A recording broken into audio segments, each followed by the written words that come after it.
Et ce que Spinoza savait sur Jésus que personne n'ose dire. Imaginez un instant. Nous sommes en 1656 dans les rues d'Amsterdam. Un jeune homme de 23 ans, brillant étudiant de la Torah, se lève devant sa communauté et prononce des mots qui vont changer le cours de l'histoire religieuse occidentale. Ce jour-là, Baruch Spinoza ne savait pas encore qu'il venait de sceller son destin et de révéler des vérités sur Jésus-Christ que l'humanité préférerait oublier. Mais avant de plonger dans cette histoire extraordinaire, si vous aimez les récits qui défient nos croyances les plus profondes, n'oubliez pas de vous abonner à la chaîne pour ne rater aucun de ces moments révélateurs. Et dites-moi dans les commentaires de quel pays regardez-vous cette vidéo et à quelle heure. J'adore savoir d'où viennent mes spectateurs. Si vous regardez sur votre téléphone, n'hésitez pas à liker cette vidéo. Cela aide énormément à faire découvrir ce contenu à plus de personnes. Que savait réellement Spinoza sur Jésus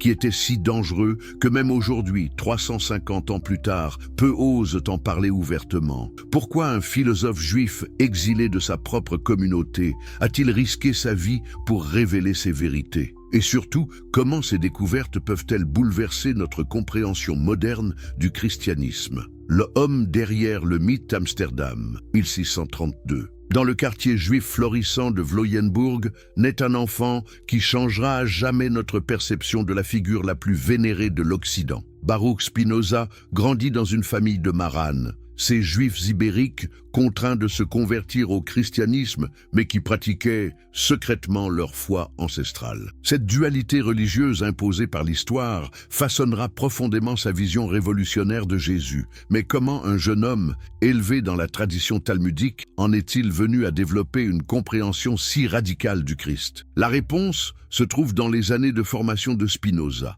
quand il étudiait non seulement les textes hébraïques, mais aussi les écrits chrétiens et les philosophes antiques. Contrairement à ses contemporains qui abordaient ces textes avec des œillères doctrinales, Spinoza les lisait avec une curiosité scientifique impitoyable. Avez-vous déjà remarqué comment nos préjugés religieux nous empêchent de voir clairement les figures historiques? Spinoza, lui, avait cette capacité extraordinaire de regarder Jésus sans les filtres de 2 millénaires de théologie chrétienne. Et ce qu'il découvrit le stupéfia. Dans ses premiers écrits, encore secrets à l'époque, Spinoza commença à esquisser un portrait de Jésus qui définirait sa pensée révolutionnaire. Pour lui, Jésus n'était ni le Fils de Dieu au sens littéral, ni un simple prédicateur itinérant. Il était quelque chose de bien plus extraordinaire. Un homme qui avait atteint un niveau de compréhension de la nature humaine et divine si élevé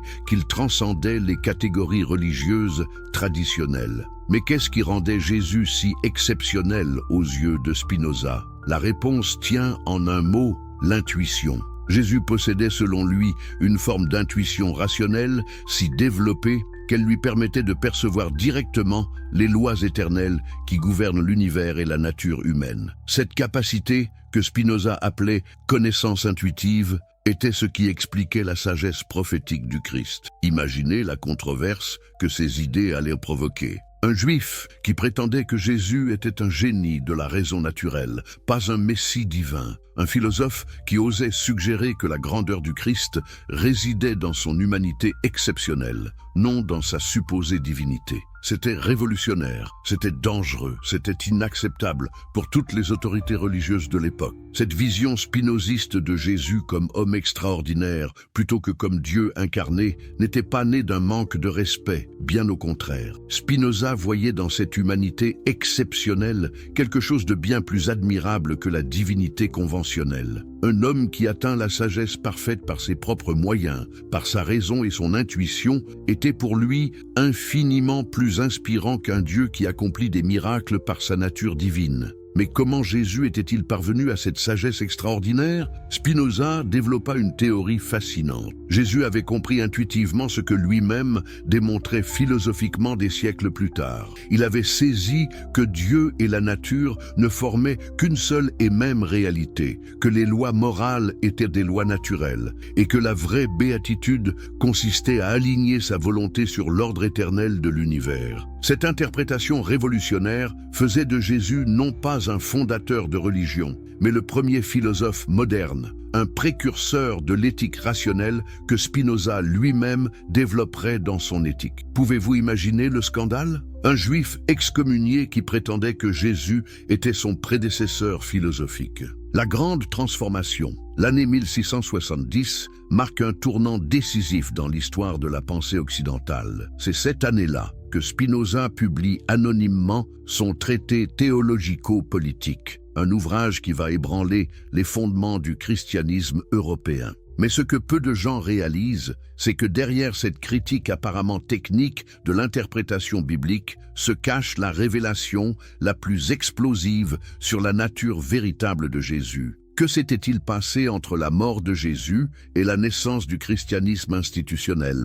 Cette question hantait Spinoza et sa réponse allait choquer le monde chrétien. Pour lui, il y avait eu une transformation radicale, une trahison même, des enseignements originaux du Christ. Mais qui était responsable de cette transformation? La réponse de Spinoza était aussi précise qu'elle était controversée. Paul de Tarse. L'apôtre Paul, selon l'analyse spinoziste, n'avait pas été le fidèle transmetteur des enseignements de Jésus, mais leur premier grand déformateur. Pourquoi cette accusation si grave? Parce que Paul avait transformé la philosophie éthique de Jésus en théologie mystique, la sagesse naturelle en dogme surnaturel. Réfléchissez un instant à l'audace de cette affirmation. Spinoza accusait ni plus ni moins le fondateur du christianisme théologique d'avoir trahi l'essence même du message christique. Selon lui, là où Jésus enseignait la raison et l'amour comme voie vers la béatitude, Paul avait introduit la foi aveugle et la peur du châtiment divin. Là où Jésus parlait d'union avec Dieu par la connaissance, Paul prêchait la soumission à un Dieu personnel et vengeur. Cette analyse historique de Spinoza était révolutionnaire par sa méthode autant que par ses conclusions. Il fut l'un des premiers à appliquer une approche critique et historique aux textes sacrés, analysant les contradictions, les ajouts tardifs, les influences culturelles. Ce faisant, il révélait comment les évangiles eux-mêmes portaient les traces de cette transformation progressive des enseignements originaux. Mais comment expliquer que cette déformation des enseignements de Jésus ait été si facilement acceptée? Spinoza avait une réponse troublante. Elle servait les intérêts du pouvoir. Un Jésus philosophe qui enseignait la libération par la connaissance et l'autonomie morale était dangereux pour toute forme d'autorité établie. Un Christ divinisé dont les enseignements devaient être interprétés par une classe sacerdotale était infiniment plus contrôlable. Cette dimension politique de la transformation du message christique était centrale dans l'analyse spinoziste. Il montrait comment les récits miraculeux, loin d'être des témoignages historiques fiables, étaient des constructions narratives destinées à susciter l'admiration et la soumission des masses. Quelle est la différence entre un sage qui enseigne par la raison et un thaumaturge qui impressionne par des prodiges? Le premier libère les esprits, le second les asservit. L'analyse que fait Spinoza des miracles attribués à Jésus est particulièrement révélatrice de sa méthode révolutionnaire. Pour lui, ces récits n'étaient pas des mensonges délibérés, mais des interprétations déformées d'événements naturels, mal compris par des témoins impressionnables. Jésus avait-il vraiment marché sur l'eau, ou ses disciples avaient-ils mal perçu une scène dans la pénombre? Avait-il vraiment multiplié les pains, ou avait-il su organiser un partage communautaire qui avait impressionné les témoins? Cette approche naturaliste des miracles n'était pas du scepticisme gratuit. Elle révélait quelque chose de plus profond sur la nature véritable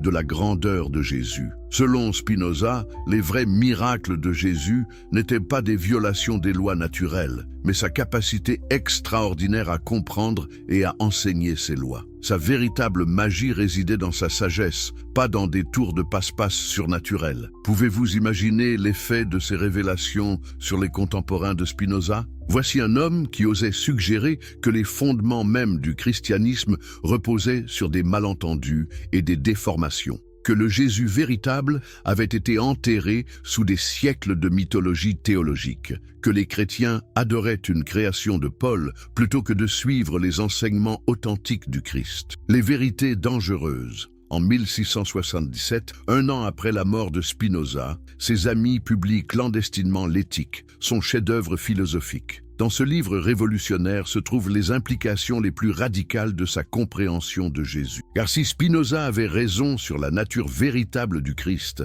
alors tout l'édifice théologique du christianisme s'effondrait comme un château de cartes. La vérité la plus dangereuse que Spinoza attribuait à la compréhension de Jésus concernait la nature même de Dieu. Selon le philosophe d'Amsterdam, Jésus avait intuitivement saisi ce qu'il démontrait lui-même rationnellement. Dieu et la nature ne sont qu'une seule et même réalité. Cette vision, que Spinoza résumait par la formule latine « Deus sive natura », Dieu ou la nature, était selon lui au cœur des enseignements authentiques du Christ. Mais qu'est-ce que cela signifiait concrètement? Si Dieu est la nature elle-même, alors il n'y a pas de divinité transcendante séparée du monde, pas de créateur distinct de sa création, pas de juge céleste distribuant récompenses et châtiments. Il n'y a qu'une réalité unique, éternelle et infinie, dont nous sommes tous des manifestations temporaires. Cette vision panthéiste était si révolutionnaire qu'elle menaçait les fondements mêmes de toute religion organisée.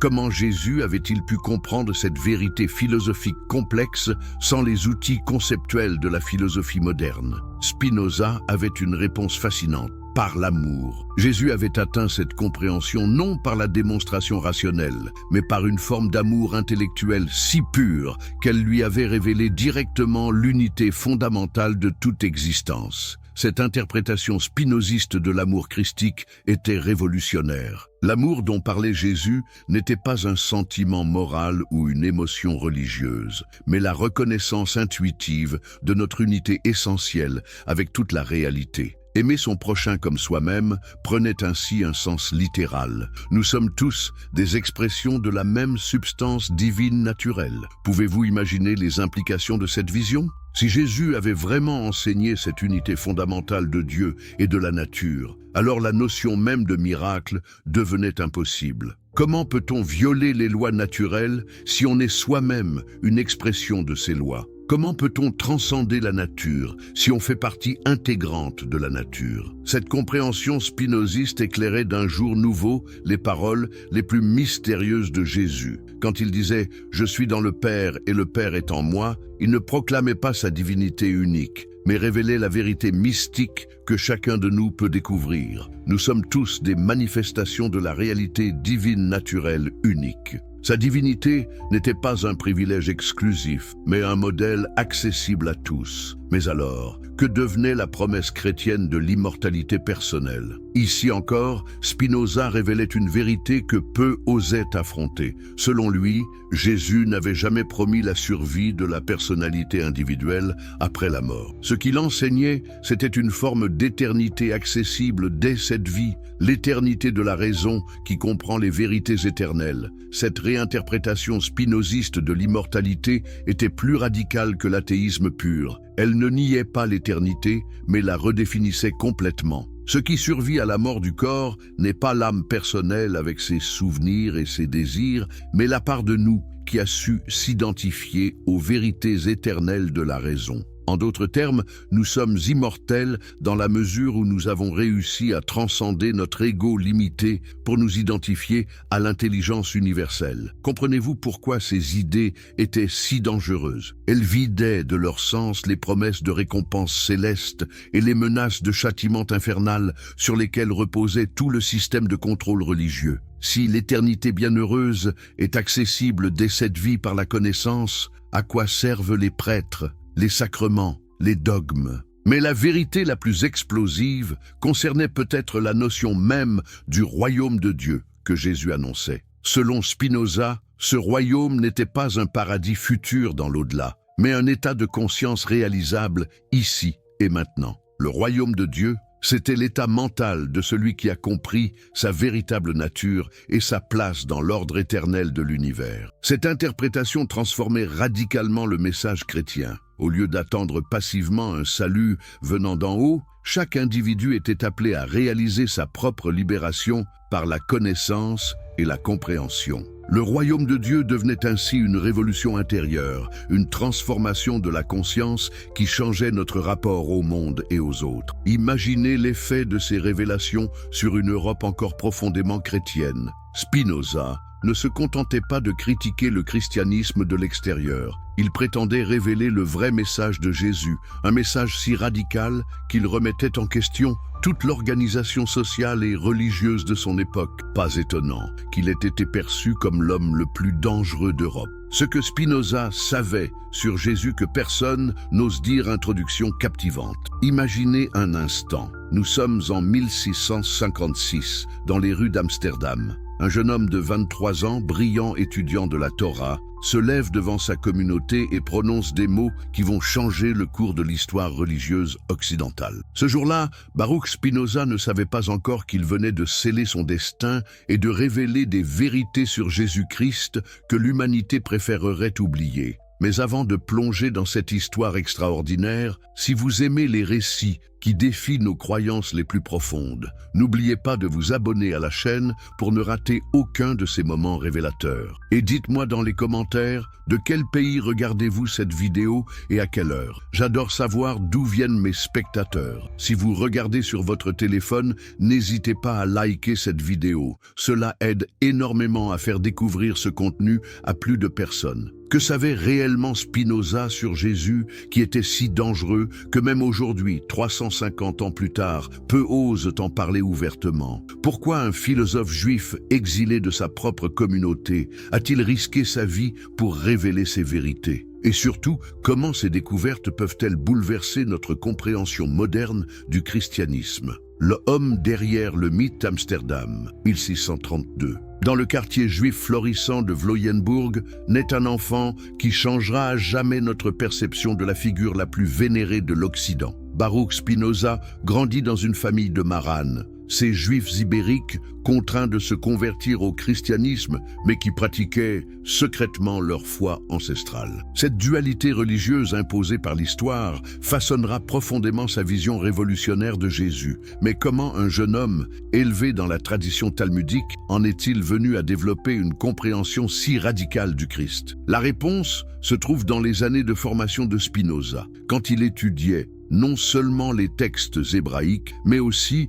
les écrits chrétiens et les philosophes antiques. Contrairement à ses contemporains qui abordaient ces textes avec des œillères doctrinales, Spinoza les lisait avec une curiosité scientifique impitoyable. Avez-vous déjà remarqué comment nos préjugés religieux nous empêchent de voir clairement les figures historiques? Spinoza, lui, avait cette capacité extraordinaire de regarder Jésus sans les filtres de 2 millénaires de théologie chrétienne. Et ce qu'il découvrit le stupéfia. Dans ses premiers écrits, encore secrets à l'époque, Spinoza commença à esquisser un portrait de Jésus qui définirait sa pensée révolutionnaire. Pour lui, Jésus n'était ni le Fils de Dieu au sens littéral, ni un simple prédicateur itinérant. Il était quelque chose de bien plus extraordinaire. Un homme qui avait atteint un niveau de compréhension de la nature humaine et divine si élevé qu'il transcendait les catégories religieuses traditionnelles. Mais qu'est-ce qui rendait Jésus si exceptionnel aux yeux de Spinoza? La réponse tient en un mot,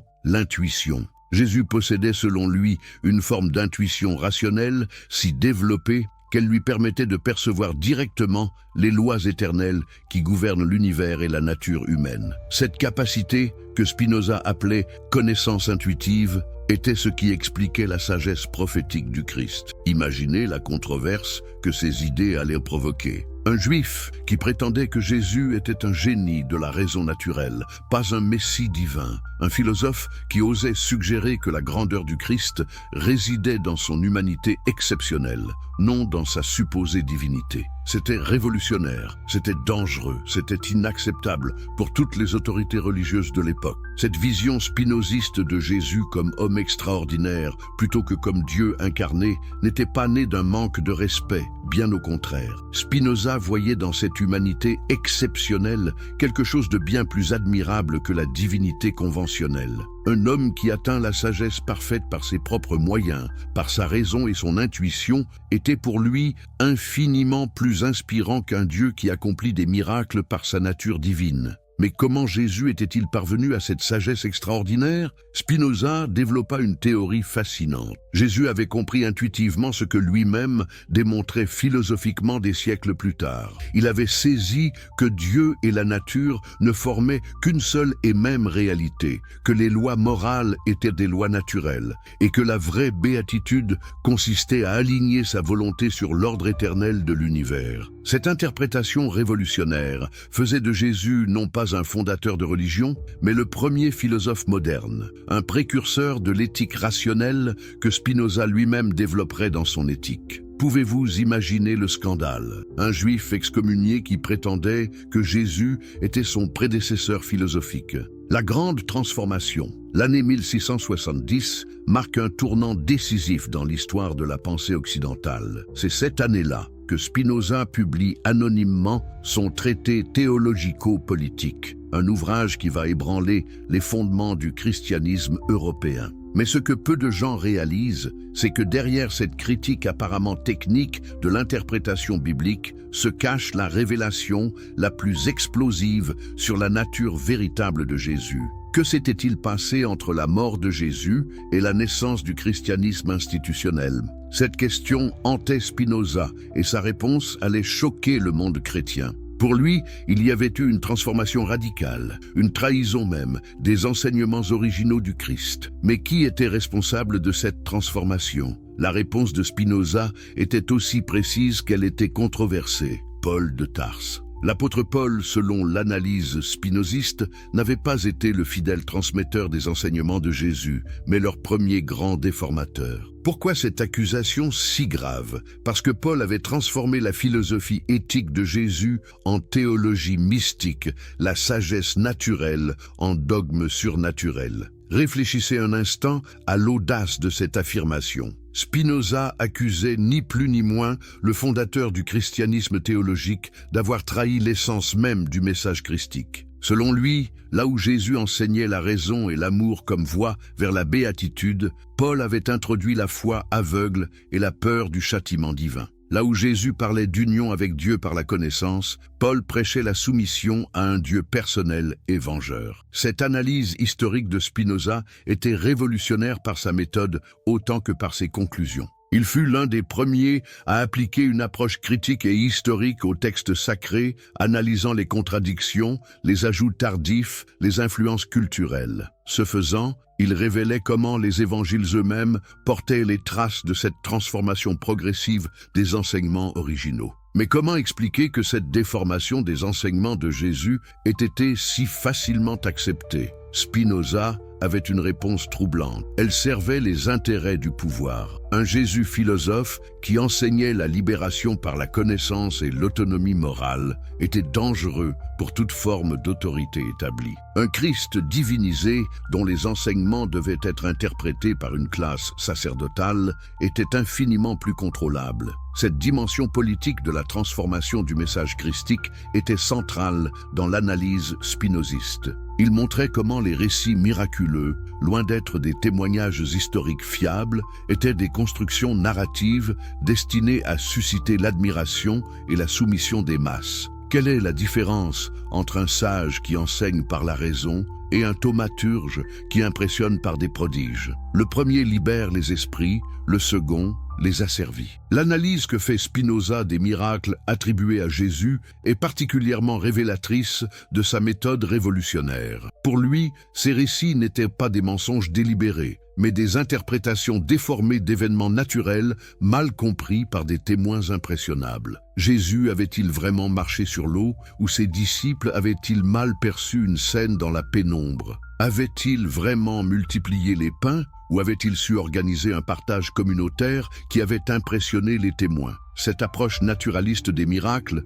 n'était pas du scepticisme gratuit. Elle révélait quelque chose de plus profond sur la nature véritable de la grandeur de Jésus. Selon Spinoza, les vrais miracles de Jésus n'étaient pas des violations des lois naturelles, mais sa capacité extraordinaire à comprendre et à enseigner ces lois. Sa véritable magie résidait dans sa sagesse, pas dans des tours de passe-passe surnaturels. Pouvez-vous imaginer l'effet de ces révélations sur les contemporains de Spinoza? Voici un homme qui osait suggérer que les fondements même du christianisme reposaient sur des malentendus et des déformations, que le Jésus véritable avait été enterré sous des siècles de mythologie théologique, que les chrétiens adoraient une création de Paul plutôt que de suivre les enseignements authentiques du Christ. Les vérités dangereuses. En 1677, un an après la mort de Spinoza, ses amis publient clandestinement l'Éthique, son chef-d'œuvre philosophique. Dans ce livre révolutionnaire se trouvent les implications les plus radicales de sa compréhension de Jésus. Car si Spinoza avait raison sur la nature véritable du Christ, alors tout l'édifice théologique du christianisme s'effondrait comme un château de cartes. La vérité la plus dangereuse que Spinoza attribuait à la compréhension de Jésus concernait la nature même de Dieu. Selon le philosophe d'Amsterdam, Jésus avait intuitivement saisi ce qu'il démontrait lui-même rationnellement. Dieu et la nature ne sont qu'une seule et même réalité. Cette vision, que Spinoza résumait par la formule latine « Deus sive natura », Dieu ou la nature, était selon lui au cœur des enseignements authentiques du Christ. Mais qu'est-ce que cela signifiait concrètement? Si Dieu est la nature elle-même, alors il n'y a pas de divinité transcendante séparée du monde, pas de créateur distinct de sa création, pas de juge céleste distribuant récompenses et châtiments. Il n'y a qu'une réalité unique, éternelle et infinie, dont nous sommes tous des manifestations temporaires. Cette vision panthéiste était si révolutionnaire qu'elle menaçait les fondements même de toute religion organisée.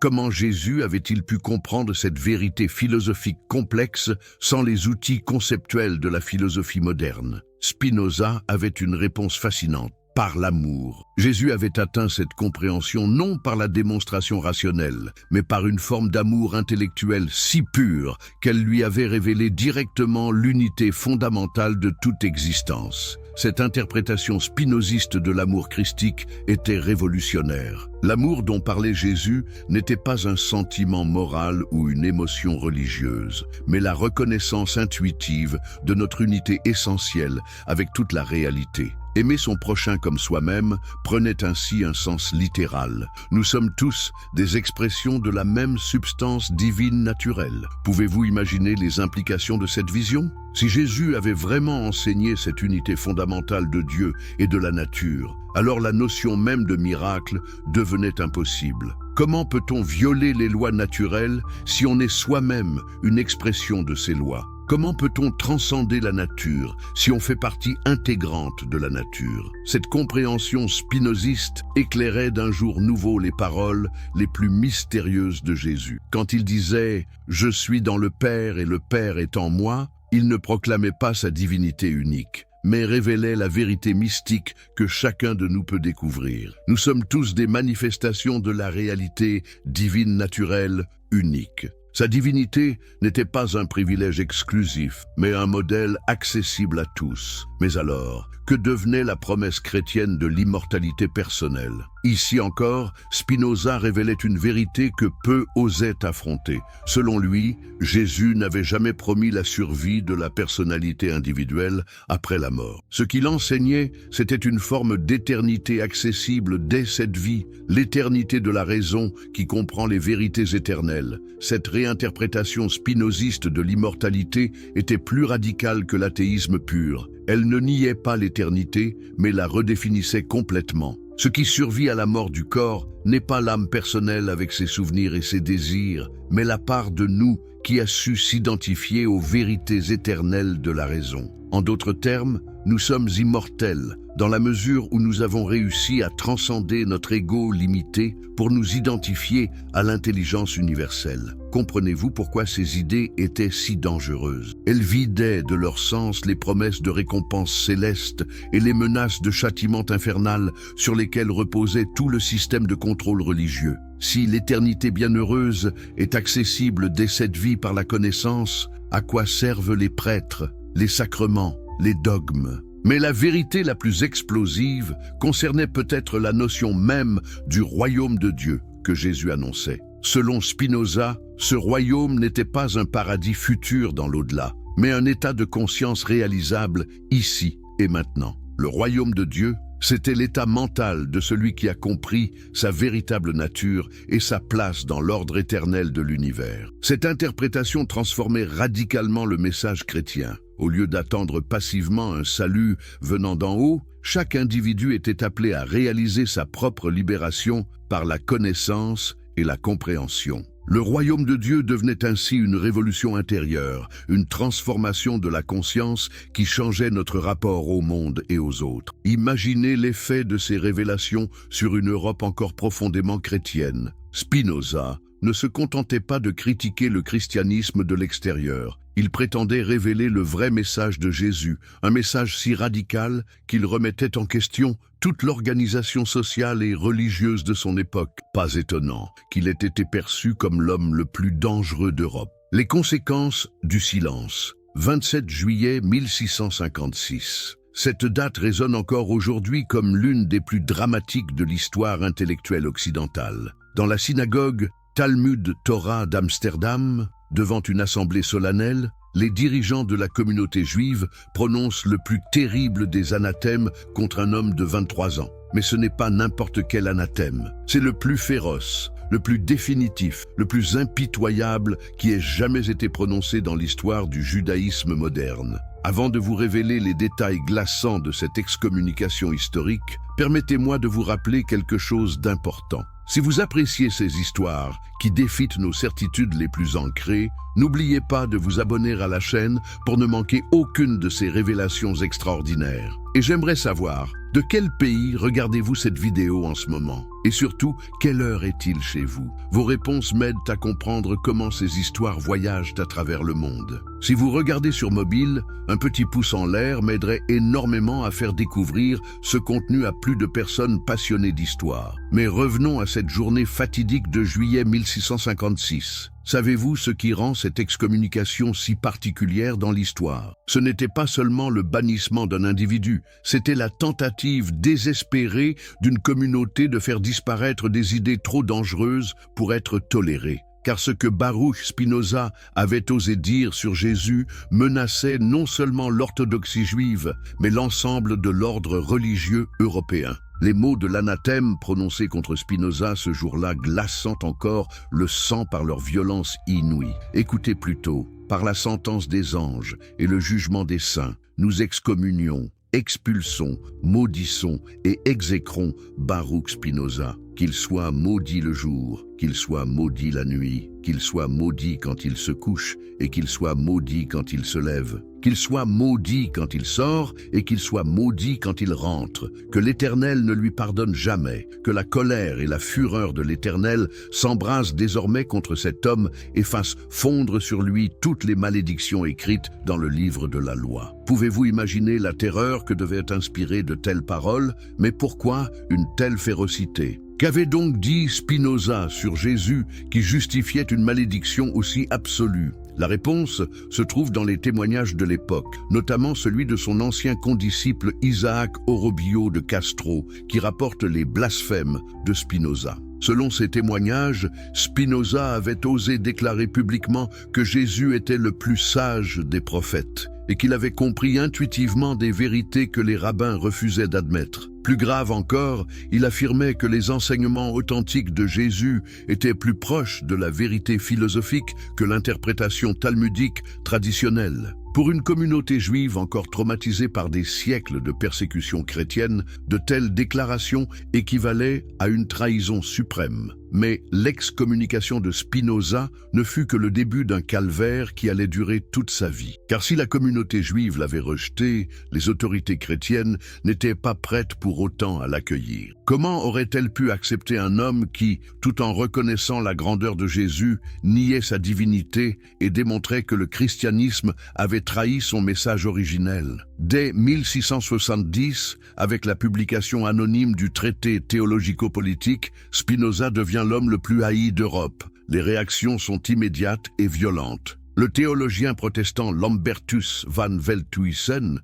le qualifie de défenseur avoué de l'athéisme. Le philosophe chrétien Nicolas Malebranche écrit que ce misérable a poussé l'impiété jusqu'au dernier excès. Partout en Europe, des réfutations furieuses fleurissent contre le livre le plus pernicieux qui ait jamais été écrit. Mais savez-vous ce qui terrorisait le plus les autorités religieuses dans les écrits de Spinoza? Ce n'était pas qu'il attaque frontalement la religion, c'était qu'il prétendait la purifier en révélant la vérité cachée derrière les déformations historiques. Un athée, on peut le condamner et l'ignorer. Mais un homme qui prétend révéler le vrai visage de Jésus, voilà qui est infiniment plus dangereux. L'impact du livre fut si considérable que les autorités politiques s'en mêlèrent. En 1674, les États de Hollande interdisent officiellement la vente du traité. Mais le mal était fait. Les idées de Spinoza circulaient déjà clandestinement dans toute l'Europe savante. Des copies manuscrites passaient de main en main,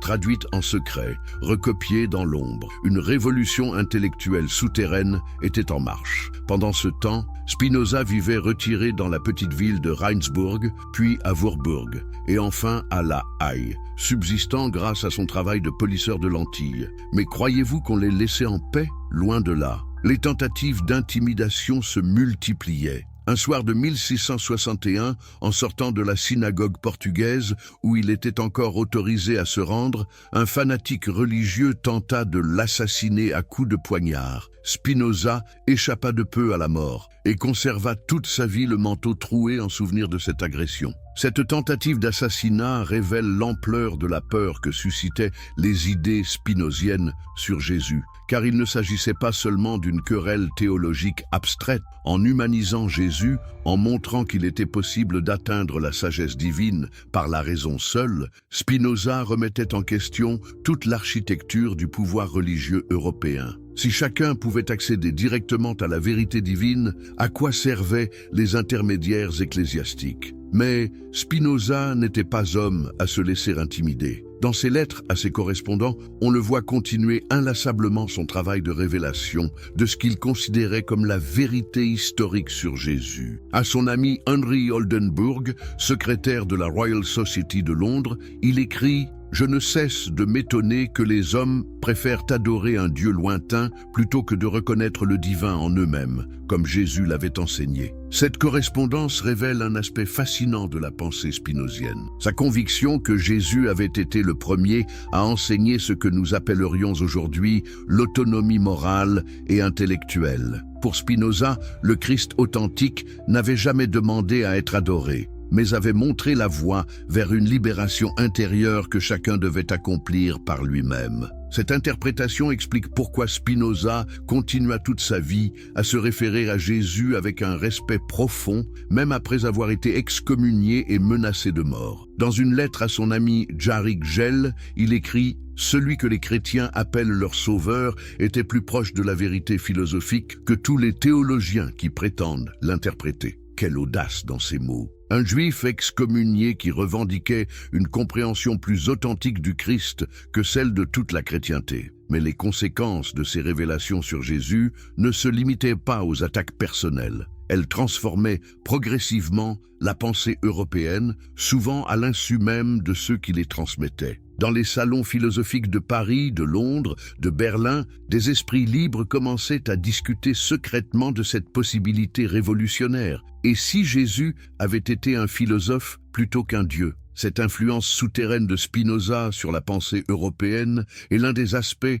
les plus fascinants de son héritage. Officiellement banni, publiquement condamné, ses idées sur Jésus pénétraient néanmoins les cercles intellectuels les plus élevés. Le philosophe allemand Gottfried Leibniz, malgré ses critiques publiques de Spinoza, reconnaissait en privé la force de ses arguments sur l'interprétation des Écritures. Plus troublant encore, certains théologiens chrétiens commençaient eux-mêmes à intégrer discrètement les insights spinoziens dans leurs réflexions. Le pasteur et théologien Jean Leclerc, tout en condamnant officiellement l'impiété de Spinoza, développait une approche historico-critique de la Bible qui devait beaucoup aux méthodes du philosophe d'Amsterdam. Cette infiltration progressive des idées spinoziennes dans la pensée religieuse européenne révèle un paradoxe saisissant.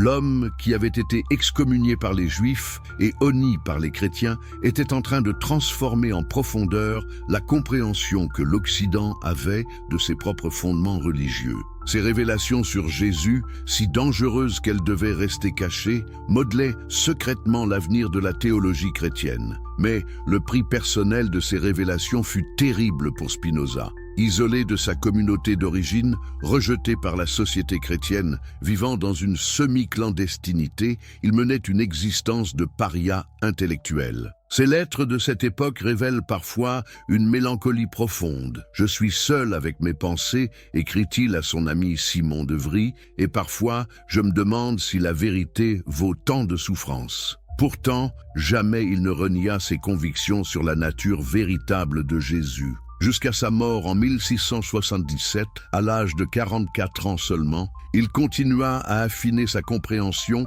de ce qu'il considérait comme le message authentique du Christ. Ses derniers écrits, retrouvés après sa mort, contiennent des passages d'une beauté saisissante sur la grandeur humaine de Jésus. Dans un fragment posthume, on peut lire « Jésus fut le plus libre des hommes parce qu'il fut le plus rationnel. Sa liberté ne venait pas de miracles qu'il aurait accomplis, mais de sa compréhension parfaite des lois éternelles qui gouvernent l'existence humaine. En cela, il fut véritablement divin, non par nature, mais par accomplissement. » Ces mots révèlent la profondeur de l'admiration que Spinoza portait à la figure historique de Jésus. Une admiration d'autant plus remarquable qu'elle lui avait coûté sa place dans la société et peut-être sa vie. Car les médecins de l'époque attribuèrent sa mort prématurée aux vapeurs mélancoliques causées par son isolement social. Spinoza était-il mort de ces révélations sur Jésus? La question peut paraître dramatique, mais elle soulève un point crucial. Quel fut le véritable coût historique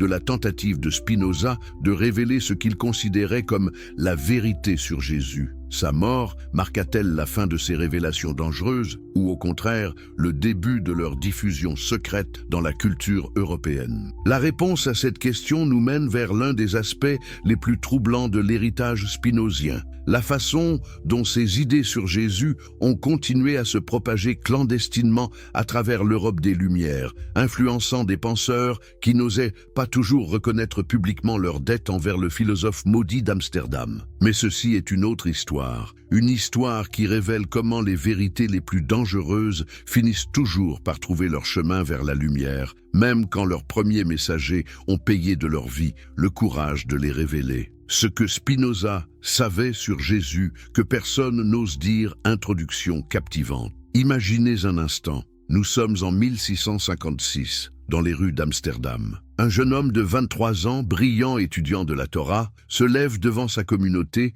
et prononce des mots qui vont changer le cours de l'histoire religieuse occidentale. Ce jour-là, Baruch Spinoza ne savait pas encore qu'il venait de sceller son destin et de révéler des vérités sur Jésus-Christ que l'humanité préférerait oublier. Mais avant de plonger dans cette histoire extraordinaire, si vous aimez les récits qui défient nos croyances les plus profondes, n'oubliez pas de vous abonner à la chaîne pour ne rater aucun de ces moments révélateurs. Et dites-moi dans les commentaires, de quel pays regardez-vous cette vidéo et à quelle heure? J'adore savoir d'où viennent mes spectateurs. Si vous regardez sur votre téléphone, n'hésitez pas à liker cette vidéo. Cela aide énormément à faire découvrir ce contenu à plus de personnes. Que savait réellement Spinoza sur Jésus qui était si dangereux que même aujourd'hui, 350 ans plus tard, peu osent en parler ouvertement? Pourquoi un philosophe juif exilé de sa propre communauté a-t-il risqué sa vie pour révéler ses vérités?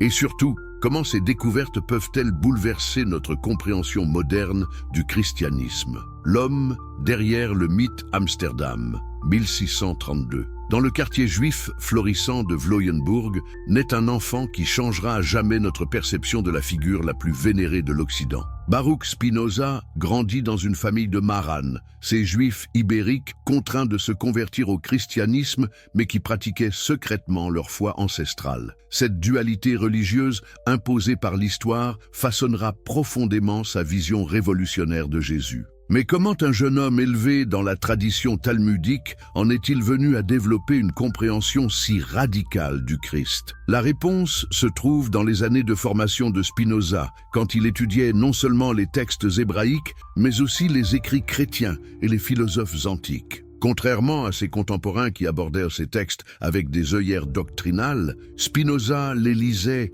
avec une curiosité scientifique impitoyable. Avez-vous déjà remarqué comment nos préjugés religieux nous empêchent de voir clairement les figures historiques? Spinoza, lui, avait cette capacité extraordinaire de regarder Jésus sans les filtres de 2 millénaires de théologie chrétienne. Et ce qu'il découvrit le stupéfia. Dans ses premiers écrits, encore secrets à l'époque, Spinoza commença à esquisser un portrait de Jésus qui définirait sa pensée révolutionnaire. Pour lui, Jésus n'était ni le Fils de Dieu au sens littéral, ni un simple prédicateur itinérant. Il était quelque chose de bien plus extraordinaire. Un homme qui avait atteint un niveau de compréhension de la nature humaine et divine, si élevé qu'il transcendait les catégories religieuses traditionnelles. Mais qu'est-ce qui rendait Jésus si exceptionnel aux yeux de Spinoza? La réponse tient en un mot, l'intuition. Jésus possédait selon lui une forme d'intuition rationnelle si développée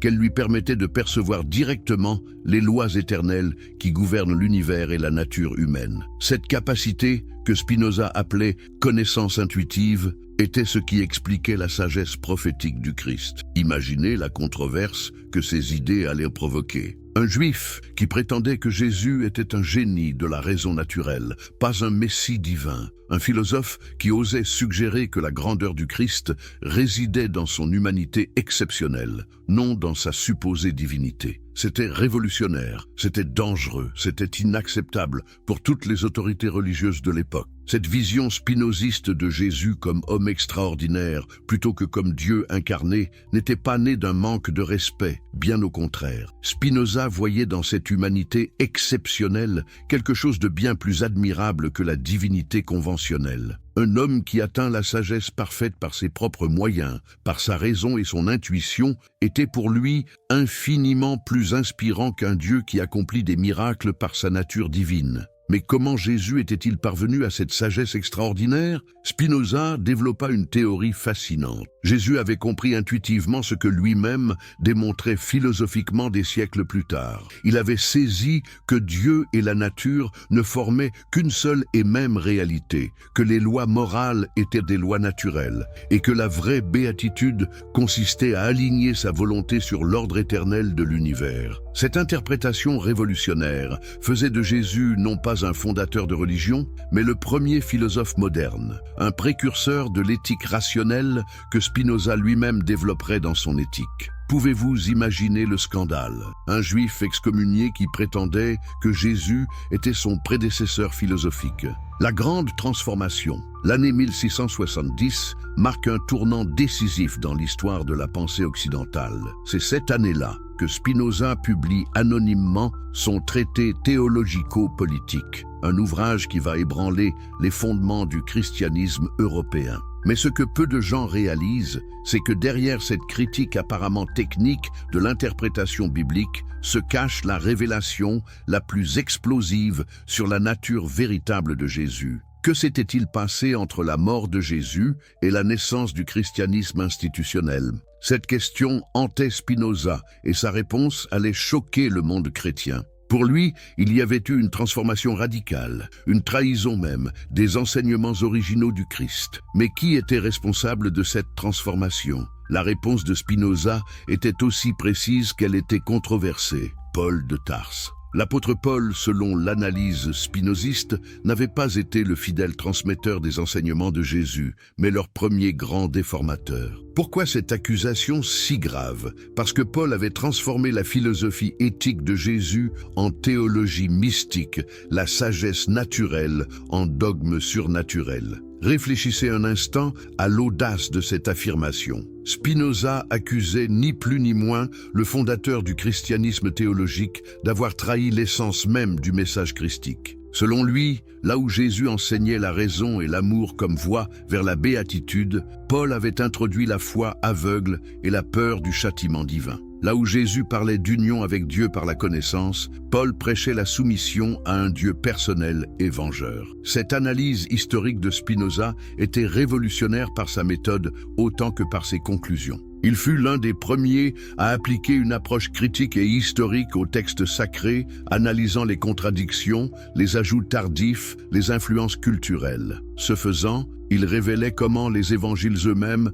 portaient les traces de cette transformation progressive des enseignements originaux. Mais comment expliquer que cette déformation des enseignements de Jésus ait été si facilement acceptée? Spinoza avait une réponse troublante. Elle servait les intérêts du pouvoir. Un Jésus philosophe qui enseignait la libération par la connaissance et l'autonomie morale était dangereux pour toute forme d'autorité établie. Un Christ divinisé dont les enseignements devaient être interprétés par une classe sacerdotale était infiniment plus contrôlable. Cette dimension politique de la transformation du message christique était centrale dans l'analyse spinoziste. Il montrait comment les récits miraculeux, loin d'être des témoignages historiques fiables, étaient des constructions narratives destinées à susciter l'admiration et la soumission des masses. Quelle est la différence entre un sage qui enseigne par la raison et un thaumaturge qui impressionne par des prodiges? Le premier libère les esprits, le second les asservit. L'analyse que fait Spinoza des miracles attribués à Jésus est particulièrement révélatrice de sa méthode révolutionnaire. Pour lui, ces récits n'étaient pas des mensonges délibérés, mais des interprétations déformées d'événements naturels mal compris par des témoins impressionnables. Jésus avait-il vraiment marché sur l'eau ou ses disciples avaient-ils mal perçu une scène dans la pénombre? Avait-il vraiment multiplié les pains ou avait-il su organiser un partage communautaire qui avait impressionné les témoins? Cette approche naturaliste des miracles n'était pas du scepticisme gratuit. Elle révélait quelque chose de plus profond sur la nature véritable de la grandeur de Jésus. Selon Spinoza, les vrais miracles de Jésus n'étaient pas des violations des lois naturelles, mais sa capacité extraordinaire à comprendre et à enseigner ces lois. Sa véritable magie résidait dans sa sagesse, pas dans des tours de passe-passe surnaturels. Pouvez-vous imaginer l'effet de ces révélations sur les contemporains de Spinoza? Voici un homme qui osait suggérer que les fondements mêmes du christianisme reposaient sur des malentendus et des déformations, que le Jésus véritable avait été enterré sous des siècles de mythologie théologique, que les chrétiens adoraient une création de Paul plutôt que de suivre les enseignements authentiques du Christ. Les vérités dangereuses. En 1677, un an après la mort de Spinoza, ses amis publient clandestinement l'Éthique, son chef-d'œuvre philosophique. Dans ce livre révolutionnaire se trouvent les implications les plus radicales de sa compréhension de Jésus. Car si Spinoza avait raison sur la nature véritable du Christ, alors tout l'édifice théologique du christianisme s'effondrait comme un château de cartes. La vérité la plus dangereuse que Spinoza attribuait à la compréhension de Jésus concernait la nature même de Dieu. Selon le philosophe d'Amsterdam, Jésus avait intuitivement saisi ce qu'il démontrait lui-même rationnellement. Dieu et la nature ne sont qu'une seule et même réalité. Cette vision, que Spinoza résumait par la formule latine « Deus sive natura », Dieu ou la nature, était selon lui au cœur des enseignements authentiques du Christ. Mais qu'est-ce que cela signifiait concrètement? Si Dieu est la nature elle-même, alors il n'y a pas de divinité transcendante, séparée du monde, pas de créateur distinct de sa création, pas de juge céleste distribuant récompenses et châtiments. Il n'y a qu'une réalité unique, éternelle et infinie, dont nous sommes tous des manifestations temporaires. Cette vision panthéiste était si révolutionnaire qu'elle menaçait les fondements mêmes de toute religion organisée. Comment Jésus avait-il pu comprendre cette vérité philosophique complexe sans les outils conceptuels de la philosophie moderne? Spinoza avait une réponse fascinante. Par l'amour. Jésus avait atteint cette compréhension non par la démonstration rationnelle, mais par une forme d'amour intellectuel si pure qu'elle lui avait révélé directement l'unité fondamentale de toute existence. Cette interprétation spinoziste de l'amour christique était révolutionnaire. L'amour dont parlait Jésus n'était pas un sentiment moral ou une émotion religieuse, mais la reconnaissance intuitive de notre unité essentielle avec toute la réalité. Aimer son prochain comme soi-même prenait ainsi un sens littéral. Nous sommes tous des expressions de la même substance divine naturelle. Pouvez-vous imaginer les implications de cette vision? Si Jésus avait vraiment enseigné cette unité fondamentale de Dieu et de la nature, alors la notion même de miracle devenait impossible. Comment peut-on violer les lois naturelles si on est soi-même une expression de ces lois? Comment peut-on transcender la nature si on fait partie intégrante de la nature? Cette compréhension spinoziste éclairait d'un jour nouveau les paroles les plus mystérieuses de Jésus. Quand il disait « Je suis dans le Père et le Père est en moi », il ne proclamait pas sa divinité unique, mais révélait la vérité mystique que chacun de nous peut découvrir. Nous sommes tous des manifestations de la réalité divine naturelle unique. Sa divinité n'était pas un privilège exclusif, mais un modèle accessible à tous. Mais alors, que devenait la promesse chrétienne de l'immortalité personnelle? Ici encore, Spinoza révélait une vérité que peu osaient affronter. Selon lui, Jésus n'avait jamais promis la survie de la personnalité individuelle après la mort. Ce qu'il enseignait, c'était une forme d'éternité accessible dès cette vie, l'éternité de la raison qui comprend les vérités éternelles. Cette réinterprétation spinoziste de l'immortalité était plus radicale que l'athéisme pur. Elle ne niait pas l'éternité, mais la redéfinissait complètement. Ce qui survit à la mort du corps n'est pas l'âme personnelle avec ses souvenirs et ses désirs, mais la part de nous qui a su s'identifier aux vérités éternelles de la raison. En d'autres termes, nous sommes immortels, dans la mesure où nous avons réussi à transcender notre ego limité pour nous identifier à l'intelligence universelle. Comprenez-vous pourquoi ces idées étaient si dangereuses? Elles vidaient de leur sens les promesses de récompense céleste et les menaces de châtiment infernal sur lesquelles reposait tout le système de contrôle religieux. Si l'éternité bienheureuse est accessible dès cette vie par la connaissance, à quoi servent les prêtres, les sacrements, les dogmes? Mais la vérité la plus explosive concernait peut-être la notion même du royaume de Dieu que Jésus annonçait. Selon Spinoza, ce royaume n'était pas un paradis futur dans l'au-delà, mais un état de conscience réalisable ici et maintenant. Le royaume de Dieu, c'était l'état mental de celui qui a compris sa véritable nature et sa place dans l'ordre éternel de l'univers. Cette interprétation transformait radicalement le message chrétien. Au lieu d'attendre passivement un salut venant d'en haut, chaque individu était appelé à réaliser sa propre libération par la connaissance et la compréhension. Le royaume de Dieu devenait ainsi une révolution intérieure, une transformation de la conscience qui changeait notre rapport au monde et aux autres. Imaginez l'effet de ces révélations sur une Europe encore profondément chrétienne. Spinoza ne se contentait pas de critiquer le christianisme de l'extérieur. Il prétendait révéler le vrai message de Jésus, un message si radical qu'il remettait en question toute l'organisation sociale et religieuse de son époque. Pas étonnant qu'il ait été perçu comme l'homme le plus dangereux d'Europe. Les conséquences du silence. 27 juillet 1656. Cette date résonne encore aujourd'hui comme l'une des plus dramatiques de l'histoire intellectuelle occidentale. Dans la synagogue Talmud Torah d'Amsterdam, devant une assemblée solennelle, les dirigeants de la communauté juive prononcent le plus terrible des anathèmes contre un homme de 23 ans. Mais ce n'est pas n'importe quel anathème. C'est le plus féroce, le plus définitif, le plus impitoyable qui ait jamais été prononcé dans l'histoire du judaïsme moderne.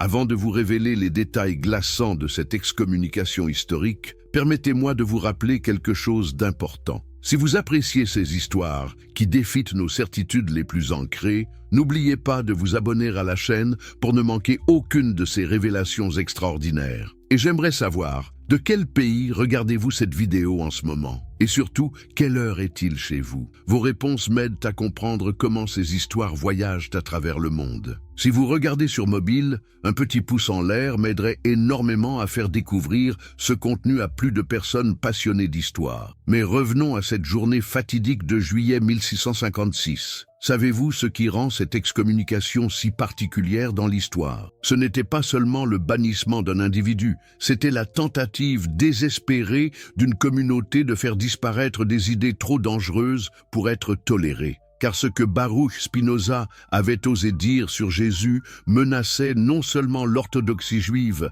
mais l'ensemble de l'ordre religieux européen. Les mots de l'anathème prononcés contre Spinoza ce jour-là glaçant encore le sang par leur violence inouïe. Écoutez plutôt, par la sentence des anges et le jugement des saints, nous excommunions, expulsons, maudissons et exécrons Baruch Spinoza. Qu'il soit maudit le jour, qu'il soit maudit la nuit, qu'il soit maudit quand il se couche et qu'il soit maudit quand il se lève, qu'il soit maudit quand il sort et qu'il soit maudit quand il rentre, que l'Éternel ne lui pardonne jamais, que la colère et la fureur de l'Éternel s'embrasent désormais contre cet homme et fassent fondre sur lui toutes les malédictions écrites dans le livre de la loi. Pouvez-vous imaginer la terreur que devaient inspirer de telles paroles? Mais pourquoi une telle férocité? Qu'avait donc dit Spinoza sur Jésus qui justifiait une malédiction aussi absolue? La réponse se trouve dans les témoignages de l'époque, notamment celui de son ancien condisciple Isaac Orobio de Castro,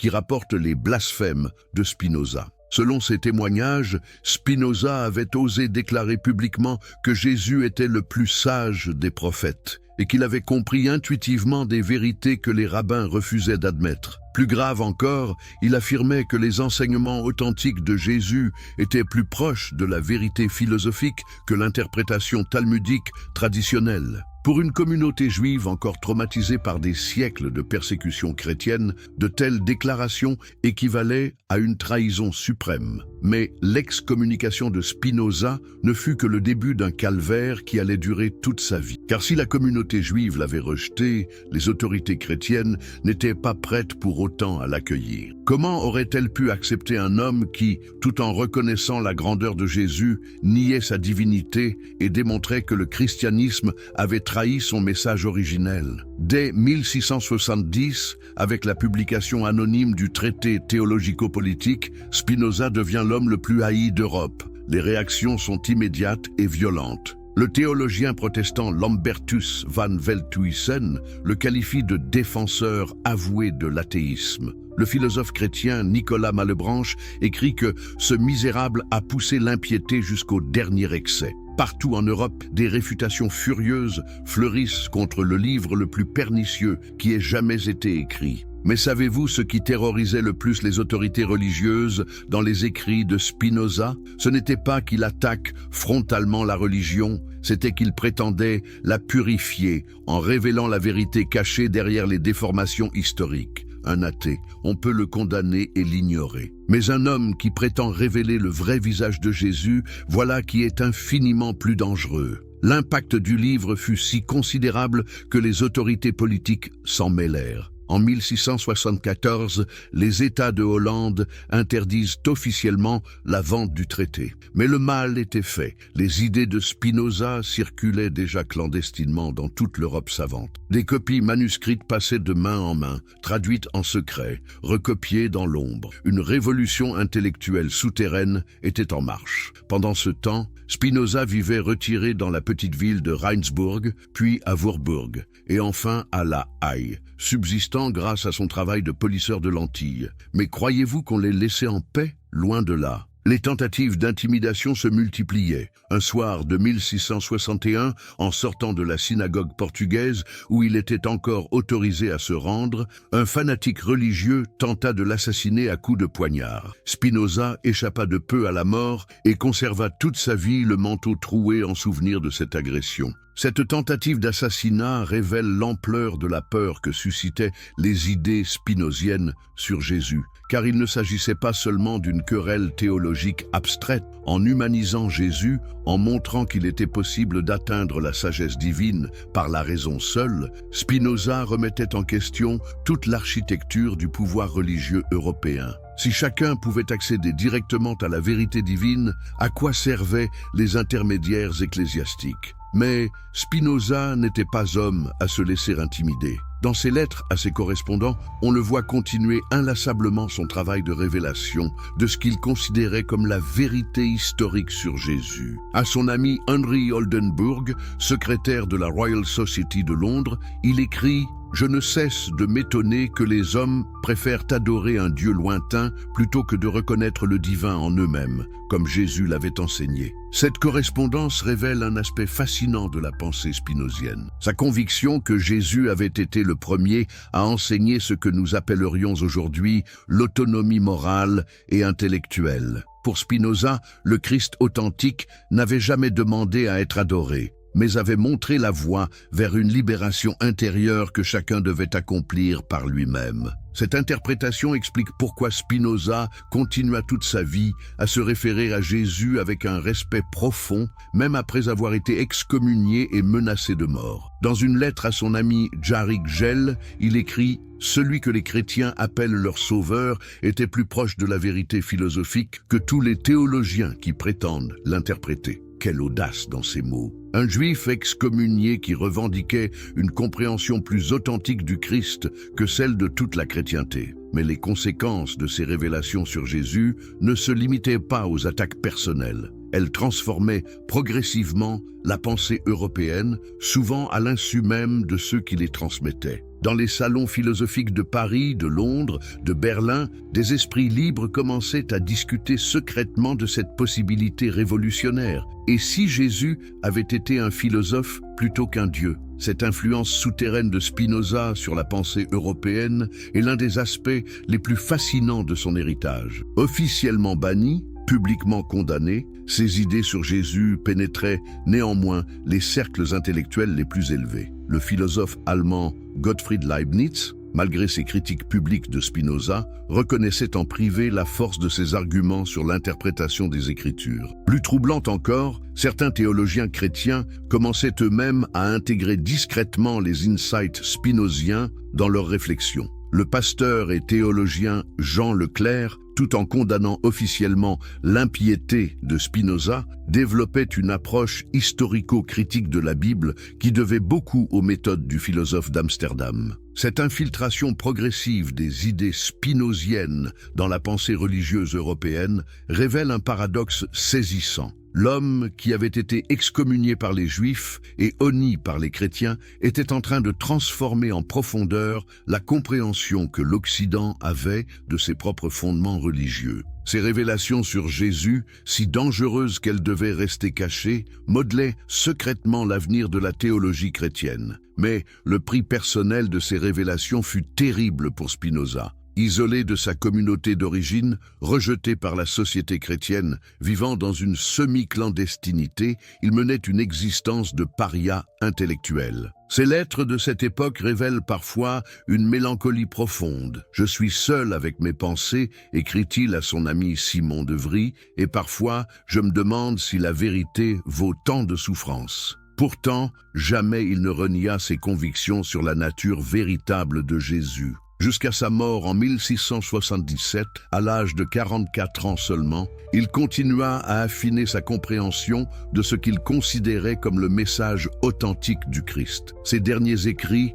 retrouvés après sa mort, contiennent des passages d'une beauté saisissante sur la grandeur humaine de Jésus. Dans un fragment posthume, on peut lire « Jésus fut le plus libre des hommes parce qu'il fut le plus rationnel. Sa liberté ne venait pas de miracles qu'il aurait accomplis, mais de sa compréhension parfaite des lois éternelles qui gouvernent l'existence humaine. En cela, il fut véritablement divin, non par nature, mais par accomplissement. » Ces mots révèlent la profondeur de l'admiration que Spinoza portait à la figure historique de Jésus. Une admiration d'autant plus remarquable qu'elle lui avait coûté sa place dans la société et peut-être sa vie. Car les médecins de l'époque attribuèrent sa mort prématurée aux vapeurs mélancoliques causées par son isolement social. Spinoza était-il mort de ces révélations sur Jésus? La question peut paraître dramatique, mais elle soulève un point crucial. Quel fut le véritable coût historique de la tentative de Spinoza de révéler ce qu'il considérait comme la vérité sur Jésus? Sa mort marqua-t-elle la fin de ces révélations dangereuses ou au contraire le début de leur diffusion secrète dans la culture européenne? La réponse à cette question nous mène vers l'un des aspects les plus troublants de l'héritage spinozien, la façon dont ces idées sur Jésus ont continué à se propager clandestinement à travers l'Europe des Lumières, influençant des penseurs qui n'osaient pas toujours reconnaître publiquement leur dette envers le philosophe maudit d'Amsterdam. Mais ceci est une autre histoire, une histoire qui révèle comment les vérités les plus dangereuses finissent toujours par trouver leur chemin vers la lumière, même quand leurs premiers messagers ont payé de leur vie le courage de les révéler. Conclusion finale. Nous voici arrivés au terme de ce voyage extraordinaire dans l'une des révélations les plus troublantes de l'histoire occidentale. Mais avant de clore cette histoire qui défie 3 siècles de silence, permettez-moi de vous rappeler quelque chose d'essentiel. Si ces récits qui bousculent nos certitudes les plus profondes vous passionnent, n'hésitez pas à vous abonner à la chaîne pour ne manquer aucune de ces découvertes historiques fascinantes. Et j'aimerais vraiment savoir, depuis quel pays suivez-vous cette histoire en ce moment? Et quelle heure est-il chez vous pendant que vous découvrez ces révélations sur Spinoza et Jésus? Vos réponses créent une véritable communauté mondiale de chercheurs de vérité. Si vous regardez sur votre téléphone, un petit like m'aiderait énormément à partager ces histoires avec encore plus de personnes curieuses. Alors, que nous reste-t-il de cette incroyable épopée intellectuelle? Que nous apprend vraiment l'histoire de Baruch Spinoza et de ses révélations sur Jésus? La réponse est plus complexe et plus troublante que vous pourriez l'imaginer. Imaginez un instant que vous puissiez remonter le temps jusqu'en 1677, l'année de la mort de Spinoza. Vous vous trouveriez dans un petit appartement de La Haye, face à un homme de 44 ans, prématurément vieilli par l'isolement et la maladie. Dans ces derniers moments, entouré de quelques amis fidèles, Spinoza emporte avec lui le secret le plus dérangeant de l'histoire chrétienne. La conviction que Jésus était infiniment plus grand comme homme qu'il n'avait jamais été comme Dieu. Cette conviction qui avait coûté à Spinoza, sa communauté, sa sécurité, sa santé et finalement sa vie, était-elle destinée à mourir avec lui? L'histoire allait prouver le contraire, de la manière la plus spectaculaire qui soit. Car voyez-vous, les idées véritablement révolutionnaires ont cette particularité fascinante. Et plus on tente de les étouffer, plus elles trouvent des moyens inattendus de ressurgir. Et les révélations de Spinoza sur Jésus ne faisaient pas exception à cette règle mystérieuse de l'histoire intellectuelle. Dès les années 1680, soit à peine 3 ans après la mort du philosophe, des copies clandestines de ses œuvres complètes commencent à circuler dans les cercles intellectuels européens. Ces manuscrits, recopiés à la main et transmis dans le plus grand secret, portent en eux la semence d'une révolution qui va transformer progressivement la compréhension occidentale du christianisme. Mais savez-vous où ces idées dangereuses trouvèrent leur premier refuge? Dans les salons parisiens du début du XVIIIe siècle,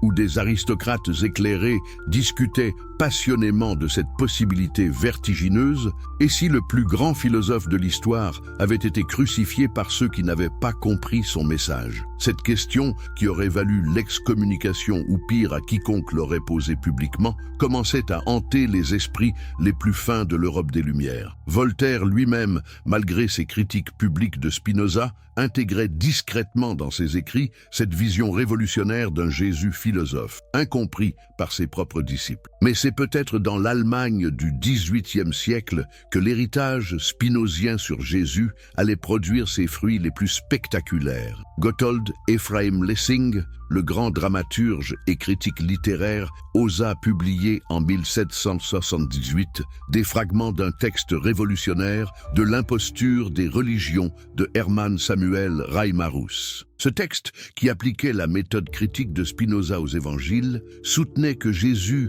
n'avait jamais prétendu être le Messie et que toute la théologie chrétienne reposait sur des malentendus historiques. Pouvez-vous imaginer le scandale que provoqua cette publication? Lessing fut immédiatement attaqué par toutes les autorités religieuses allemandes. Mais le mal était fait. L'idée spinozienne d'un Jésus historique distinct du Christ théologique était désormais dans le domaine public, et rien ne pourrait plus l'en chasser. Cette émergence progressive des idées de Spinoza révèle un phénomène historique fascinant. Comment une vérité considérée comme trop dangereuse pour être exprimée ouvertement finit par transformer en profondeur la culture qui l'avait rejetée. Car c'est exactement ce qui se produisit avec les révélations spinoziennes sur Jésus. Au XIXe siècle, cette influence devient encore plus évidente. Les théologiens allemands développent ce qu'ils appellent la critique historique de la Bible, une méthode qui doit tout aux innovations de Spinoza. David Friedrich Strauss, dans sa Vie de Jésus de 1835,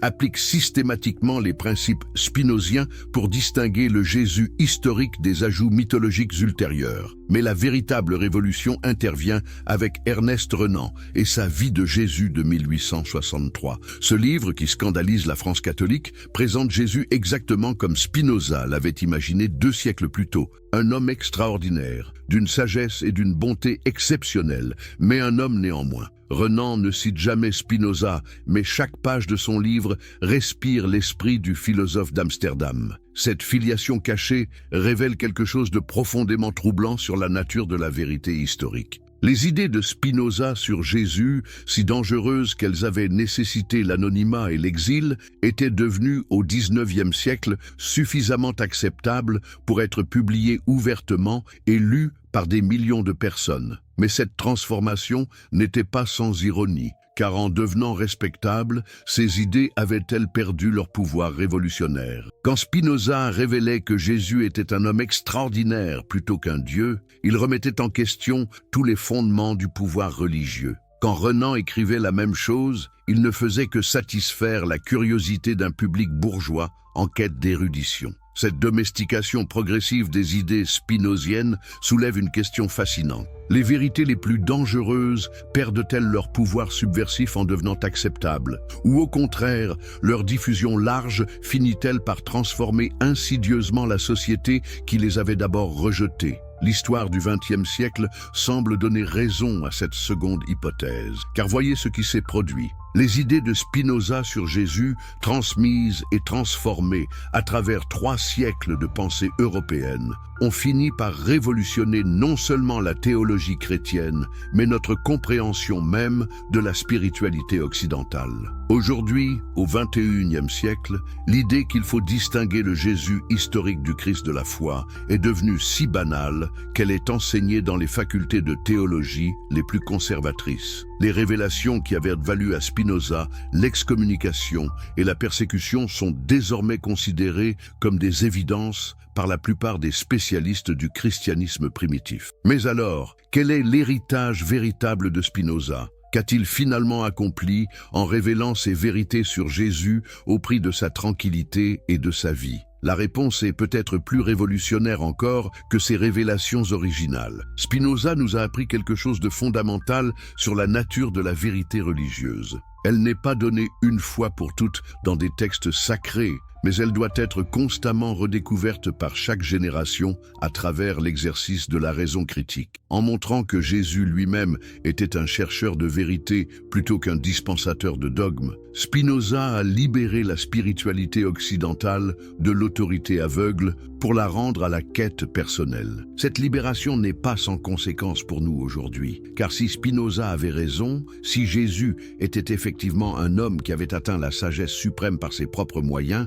alors cette même sagesse reste accessible à chacun de nous. Nous n'avons pas besoin d'intermédiaires pour accéder au divin. Nous n'avons pas besoin de miracles pour comprendre les lois de l'existence. Nous n'avons pas besoin de révélations surnaturelles pour découvrir notre véritable nature. Voilà peut-être le véritable scandale des révélations de Spinoza. Elles nous rendent notre autonomie spirituelle. Elles nous disent que le royaume de Dieu n'est pas un lieu où nous irons après la mort, mais un état de conscience que nous pouvons atteindre dès maintenant par la connaissance et l'amour. Cette vision spinozienne de Jésus comme maître de sagesse, plutôt que comme sauveur divin, transforme radicalement notre rapport à la spiritualité. Elle nous invite non pas à adorer, mais à comprendre. Non pas à croire, mais à savoir. Non pas à attendre, mais à réaliser. Et c'est peut-être là la plus grande victoire posthume de Spinoza, avoir montré que la vérité sur Jésus, loin de détruire la spiritualité,